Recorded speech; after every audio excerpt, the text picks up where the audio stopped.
मोजिजा का लफ्ज एजाज से निकला है।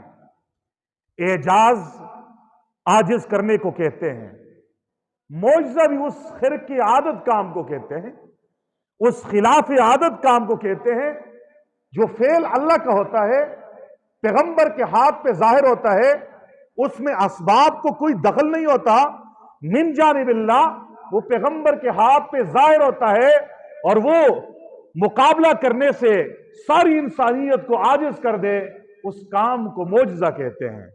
कि मोजिजा उस फेल इलाही को कहते हैं, अल्लाह के उस फेल को कहते हैं जो पैगंबर के हाथ पे सादिर होता है, पैगंबर के हाथ से जाहिर होता है, उसमें असबाब को कोई दखल नहीं होता।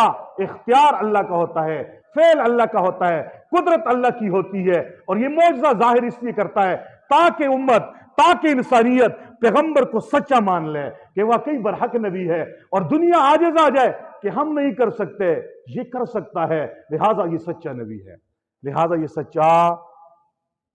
ये है मौजज़ात के बारे में सही नुक्ता।